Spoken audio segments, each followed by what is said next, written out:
Hello and welcome to the Prepper Classroom. I am the Bear of BearIndependent.com. Today we are talking about the 12 C's of survival. The 12, not the 5, not the 10, the 12.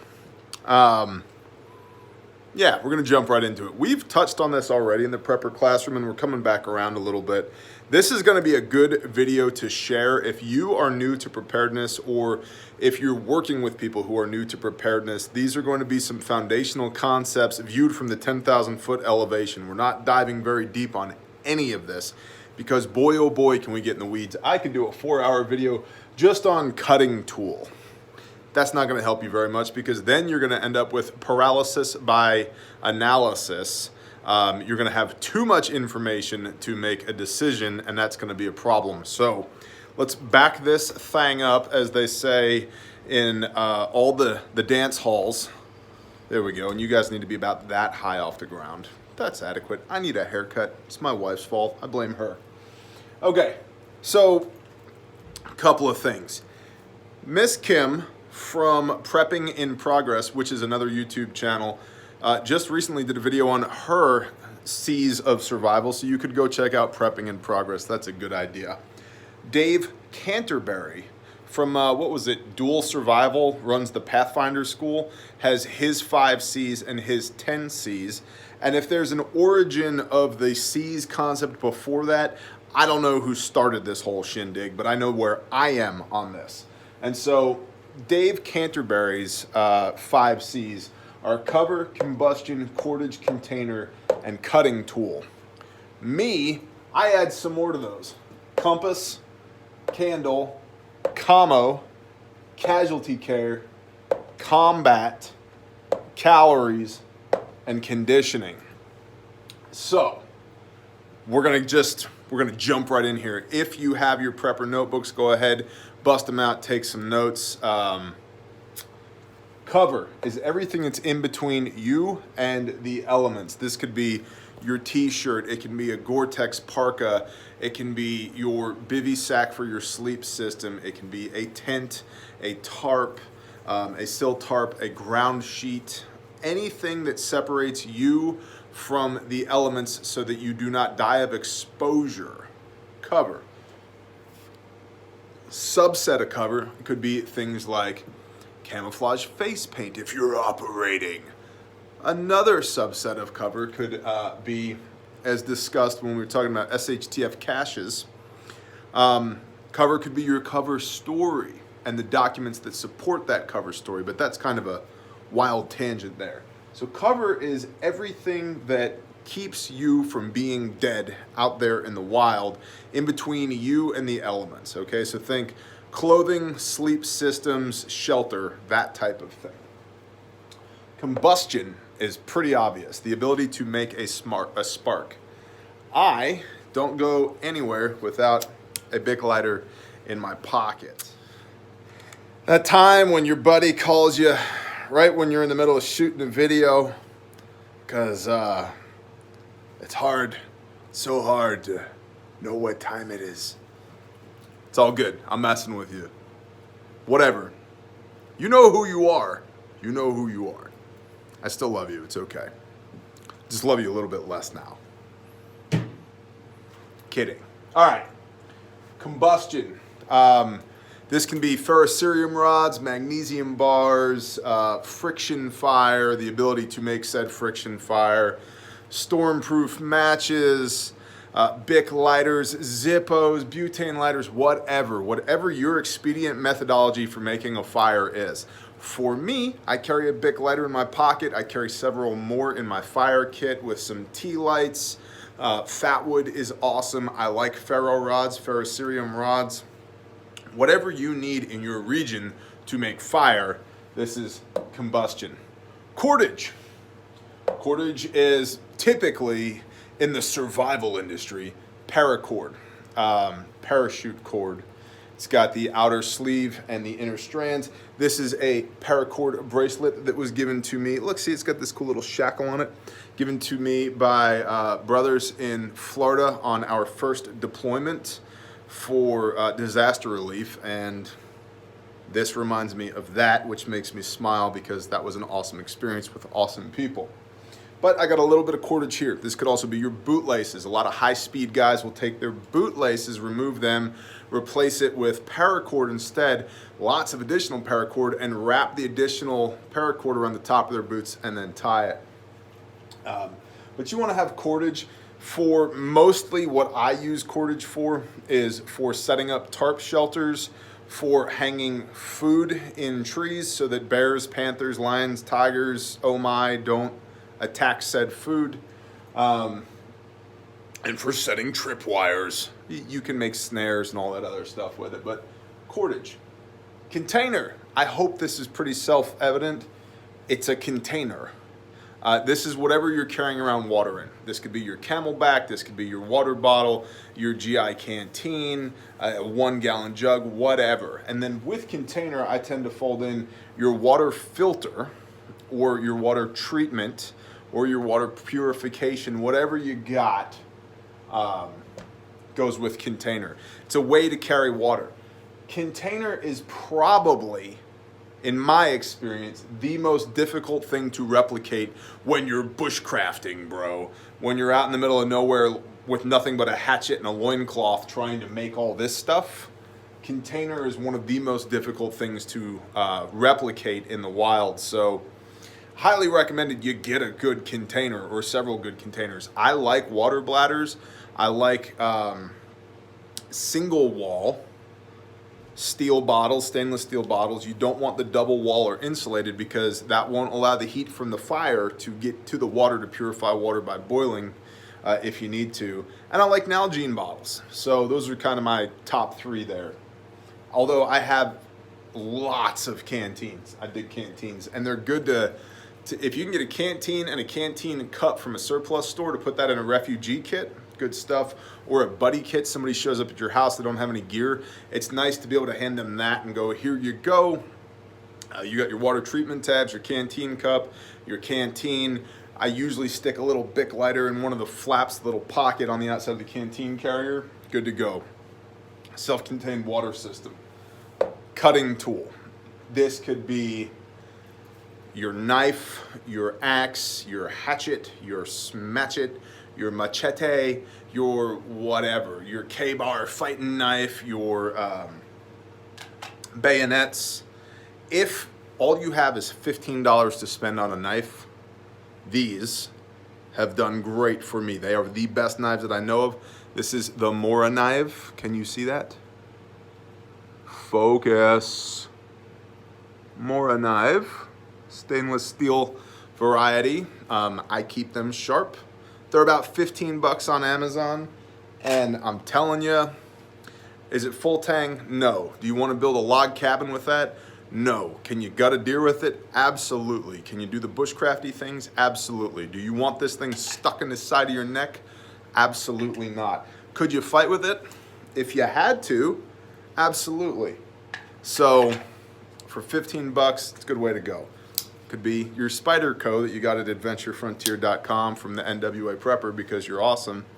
It could be lots of things. This is one of these things where you can go way down the rabbit hole here. There are some extremely expensive bushcraft knives. You need a good general purpose knife. I like a fixed blade, what is typically called like a soldier's knife, either a soldier's knife or a bushcraft knife. Those two types of things. Roughly, you know, somewhere in the neighborhood of 8-ish inches long, 7.5, 8 inches long to, you know, maybe 11 inches long, somewhere in there that you can, it's big enough to do the things with, but not so big that you can't do the other things with, okay? And then in your area, maybe this is a hatchet, maybe it is a pack axe, maybe it's a machete, who knows, right? That's gonna depend on you. And we're going to come to this in a hot minute, but what is the mission? Because if the mission is we're going to throw on our plate carriers and go over here and man this outpost as part of an overwatch, maybe we don't need to bring a felling axe, even if it is your favorite cutting tool. So having some diversity in your different seas of survival can be a good thing. So cutting tool is obvious. It's the most basic tool that we use to interface with our environment, okay? Compass. This is self-explanatory. You can get a lensatic compass, you can get a GI issue, surplus lensatic compasses, a standard Silva map compass will work, the flat compasses, anything like that. And inherent to compass is compass and maps, and then knowing how to use them. If you don't actually know how to use them, thinking that you're going to figure it out on the worst day of your life is a really bad idea. You can just Google orienteering, and your zip code, and you will find an orienteering club somewhere near you. It's fun. It's land nav for civilians. It's cool. Candle. This can literally be candles. It can also literally be flashlights. Headlamps are awesome. Are they super ultra high speed tactical? You be the judge. You know what's really tactical is being able to press the button and a light comes on and both your hands are free.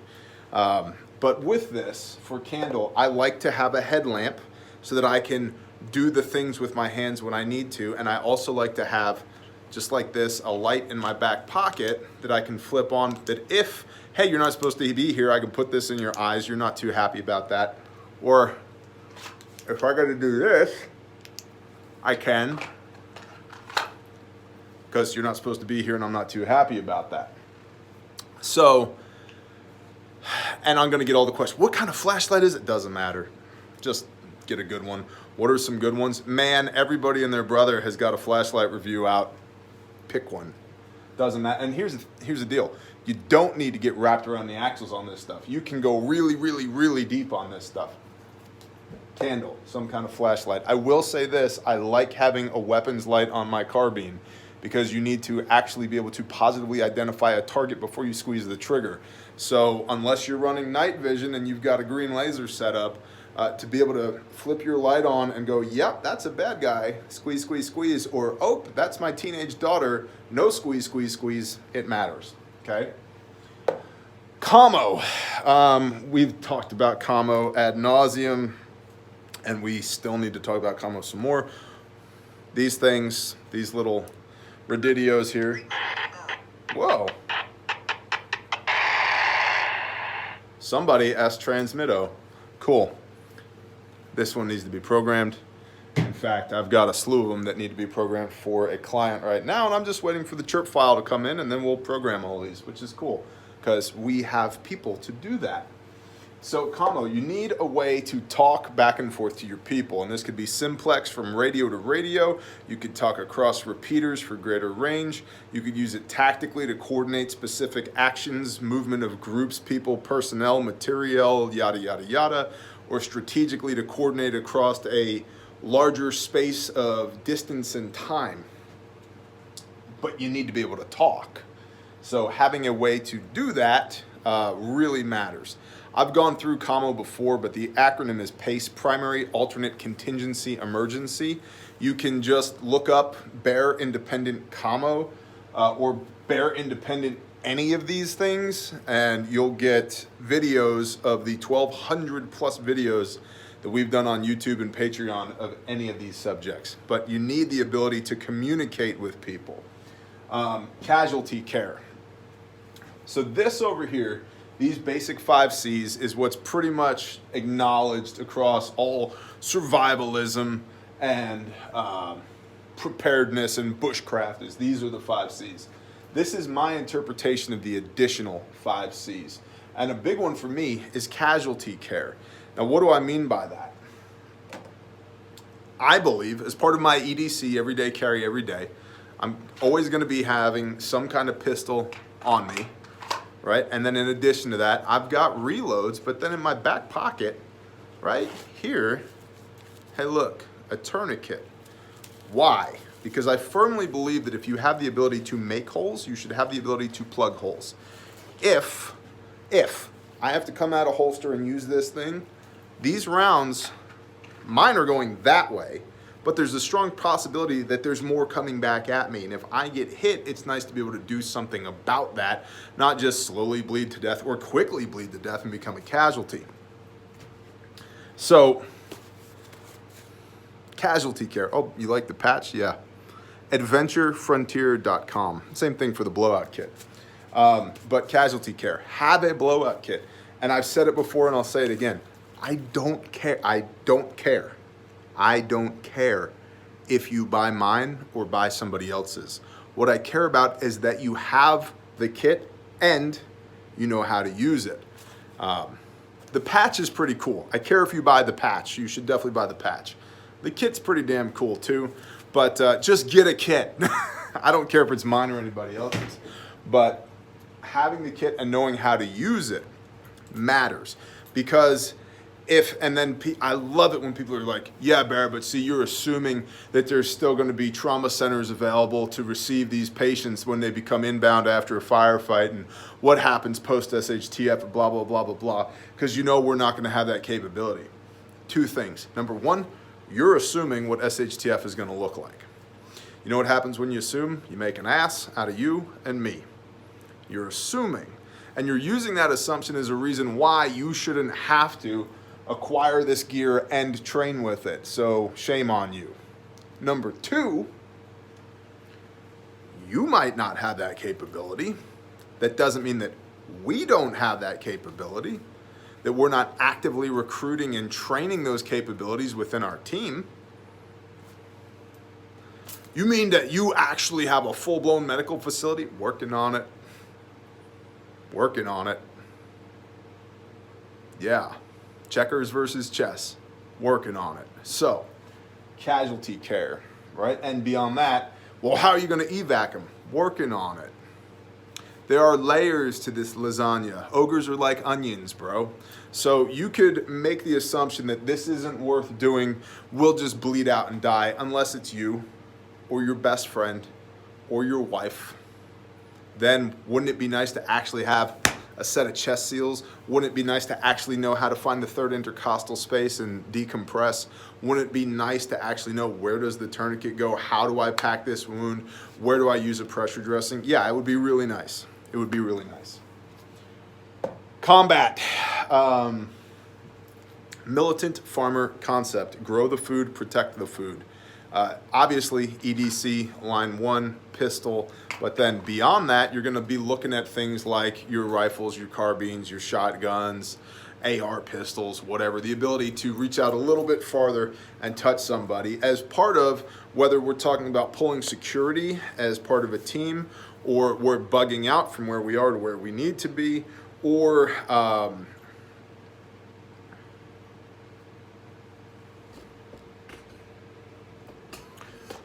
anything else. So the ability to project deadly force at distance is what we're talking about here. And acknowledging that somebody may very well decide for you that today you're going to have a deadly force engagement. And so in that situation, you need to be able to respond in like kind. You need to be able to say, no, not today, homie. So calories, this is obvious. What calories are you carrying? Do you have food with you? Well, the human body can go 3 weeks without food, Bear, and my bug out's only 10 days. Cool. You think on the 10th day you are operating at your maximum proficiency? No, you are not. So I carry calories with me. Peanut butter is great for this. It's dense in fat and protein. It's easy to carry. It has a good shelf life. I like peanut butter. Conditioning. When was the last time you put all of this stuff on and then walked around in the woods for half a day, 5 days, 10 days? So you need to actually have the conditioning to be able to carry all of this stuff and use all of this stuff. So those are my 12 C's of survival. And then briefly, we're going to come over here. Excuse me. And this is the biggest question. What is the mission? This matters, because if we're just pulling security, I say just pulling security, maybe over here our compass and candle and calories and container and cordage and combustion and all of that stuff is just in a little E&E kit that we keep on our belt somewhere because we're going 300 meters from our current position and we're going to go stand there and that's no big deal, okay? versus I've got to bug out 200 miles from where I am to where I need to be. So well, now I have to carry a much more considerable amount of calories.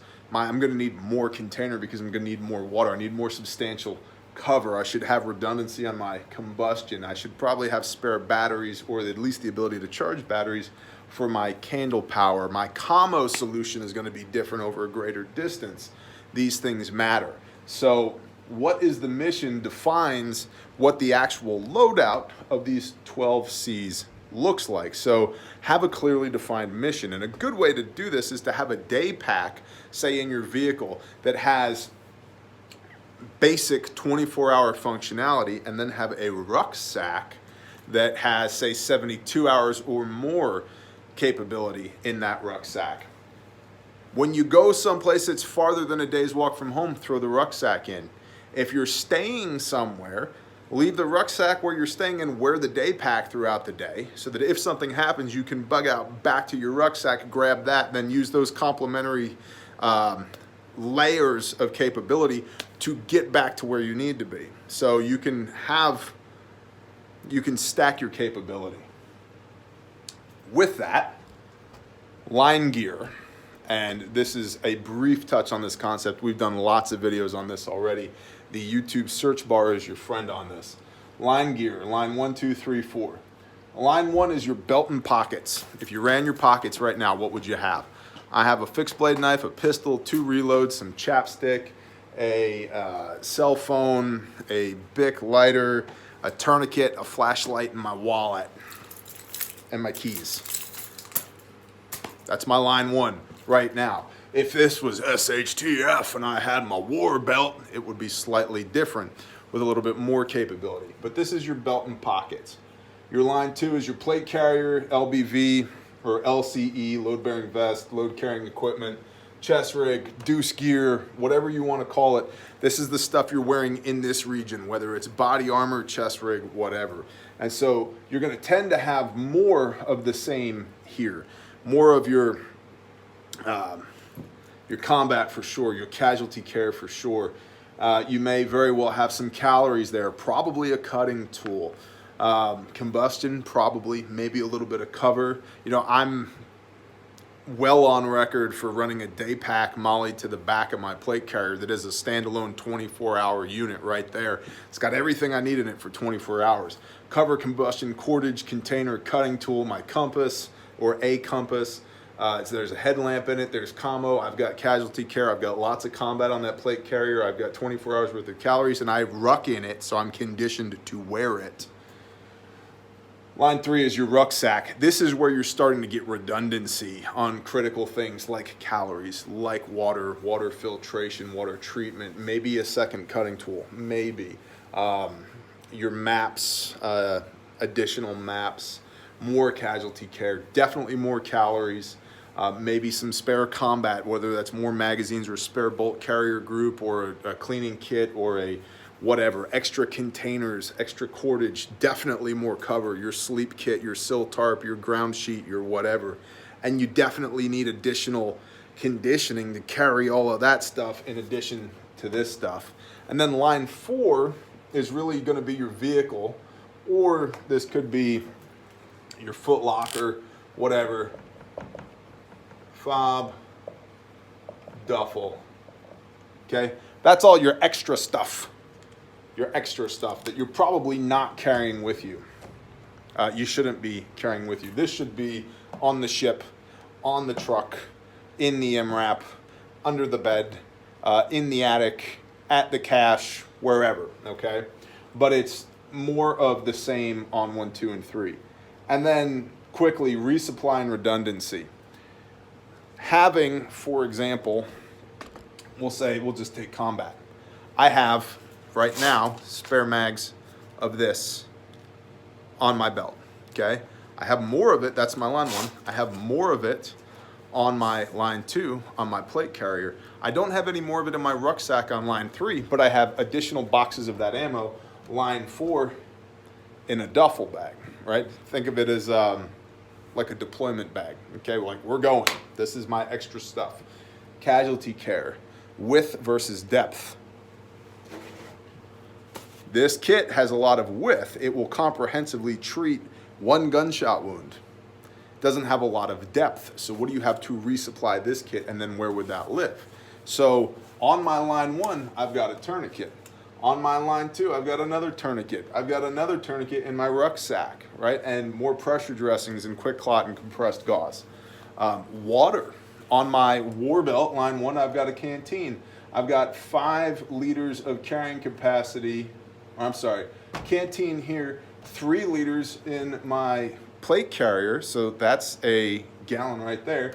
And then I've got another 3 liters in the rucksack. So that's 7 liters of water pushing 2 gallons. And I've got a spare canteen on the outside of the rucksack. So I can carry 2 gallons of water, which is 16.7 pounds, but I can carry all that water. Okay. So the idea of resupply and redundancy is good across your line gear, but resupply, you are your own resupply. Remember that. And because you know what the mission is, you're not pack muling a 97-pound inch bag halfway across the country, right? So clearly define what the mission is, then build out your line gear in such a way that it allows you to have the appropriate redundancy, because there is no resupply, so that you can actually have these 12 C's so that you can cover all of the bases that you need to cover so that you don't become a casualty. I hope that this was beneficial to y'all. Please do the like, subscribe, share thing. It helps us tremendously. The YouTube algorithm, once again, hates our guts. I'm not caring all that much. Many thanks to our patrons. Without you, this would not exist. We're deeply thankful. There are 24 exclusive pieces of content per month over at Patreon, in addition to everything we do here on YouTube. Thank y'all, and shalom.